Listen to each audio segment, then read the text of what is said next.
Hey guys, this is my Westinghouse second generation hybrid bell.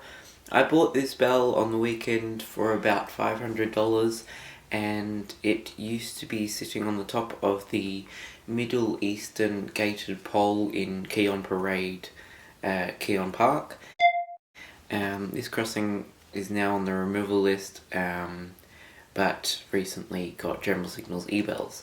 So this is where the bell comes from, and now let's have a quick look at it ringing at the Victorian Railways workshops in Seymour, which is where I got it from. Ready? Here we go.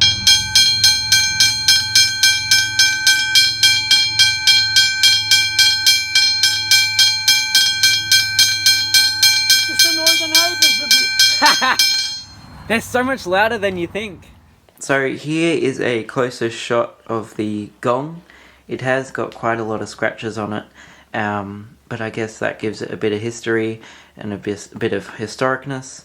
Obviously there's the bolt in the middle for taking the gong off, which will be coming up soon in the video. But that's not much else to say about the gong. From side view we'll see there's a bit of rust around the outside here, but that's it. That's really the only major rust. But that's what the gong looks like, and now we'll have a little bit of a look around to the rest of the bell. Alright, so here's what the bell looks like from the side. As you can see, there's the bolt sticking out front, which makes it tighter onto the pole. I also have the wires coming out the little hole in the front, so that the base isn't sitting on it, possibly damaging them. As you can see, the gong does have all that rust on the side, like I pointed out in the front view, and you can see the bolt sticking out to take the gong off on the front. Around the shell of my gong shade there is all these little lines, and I don't know what they're for. I don't know if they came with like when the bell was made, but considering it's very kind of badly done, I doubt it would have been how it was made. So that's just a little bit of an interesting thing about it. The other thing I really like about hybrid bells is looking at them from the side. You have this cool shape of the front of the gong and like this angled back, and obviously you can see the out-jotted bit for the Westinghouse symbol on the back. But yeah, that's something I really like about the hybrid bells. So yeah, what's side view? Here's what the back of the Westinghouse hybrid bell looks like. It's probably the best looking part of the bell in my opinion, as it has most of the information on it, as well as the Westinghouse symbol, which is actually a little bit stretched into a bit of an oval. And the reason why I noticed this is my Westinghouse junction box cover, and if you look at it, you can really see the difference in the shape of this circle and that this is an oval. So that's something interesting I thought I'll mention there. But that's basically what you can see from the back of the bell. There is this number at the top here, EM186-6. I'm assuming that's something to do with its numbering when building, but there is also two numbers on the back of the bell which say 86031. The 31 is the model make, which means I have the 31st second gen bell ever made, and there is a white sticker there on the left. However, it's very faded and impossible to read. But that's what the back of the bell looks like. No screws or anything in the base at the back. The dark bit on the right is just a little bit of water. Not sure where from, that's how it came. But that's what the back of the bell looks like, and now let's have a little bit of close-up of the back. Next up, I'd like to take a quick look and closer look of the back of the bell. So the way I can tell this is a second generation, as well as I know, is these two bolts on the back of the bell. If there was another two about here, it would make it a first generation, as first generation hybrid bells have 4 screws on the back, not just 2. The other thing here is the writing underneath those two screws, 86 and 031. The 031 is the number of the bell made, so I have the 31st ever hybrid bell make for second generation.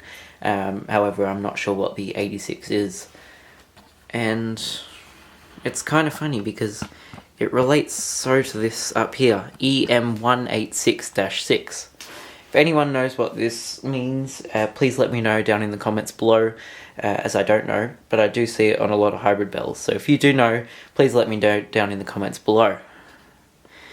The final thing I'll make mention of on the back of the bell here is this white tag.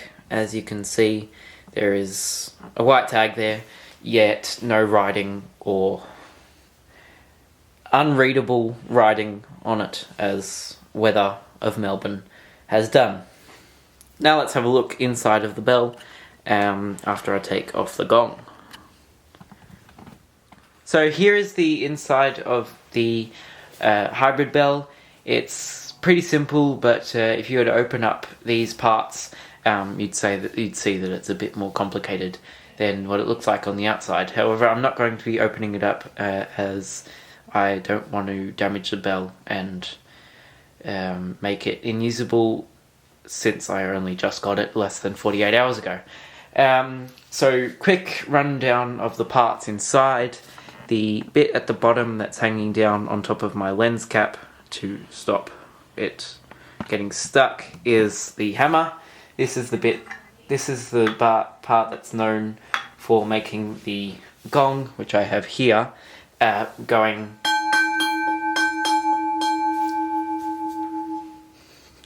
That's what makes it ding, and the part above it that looks like tape wrapped around something is called a cartridge, and that's basically the part that makes the hammer go up and down to make the bell ring. The main part of it all, though, is the white box at the top, which is the main electronic part. As you can see, the wires that would come from the battery go in there, and that's basically what powers the cartridge to make the hammer come up and down and make the bell ring. That's what it looks like inside. Obviously it's still a little bit dirty because I've only had it for like less than 2 days, so I will need to clean it, but as soon as I get a battery there'll be another video on this, and I'll show you the inside cleaned, as I'll probably be doing that on the weekend, which is coming up.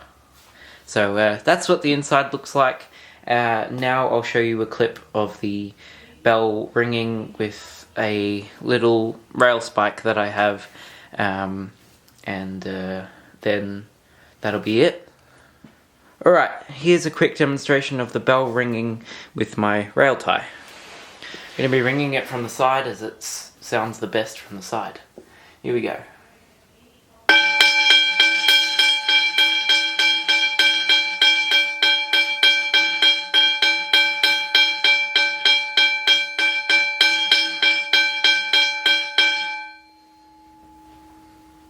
Very loud, definitely a lot louder with the battery though, so I'm probably going to be filming it with a battery outside, not inside with my other railway equipment, as you can see behind. Alright, well that's going to be it for my video of my Westinghouse 2nd generation hybrid bell. I really hope you enjoyed. Definitely make sure to watch this space for a updated video of it cleaned inside and out, and with the battery ringing. So I hope you enjoyed it. Make sure to like and subscribe down below, and we'll see you in the next video.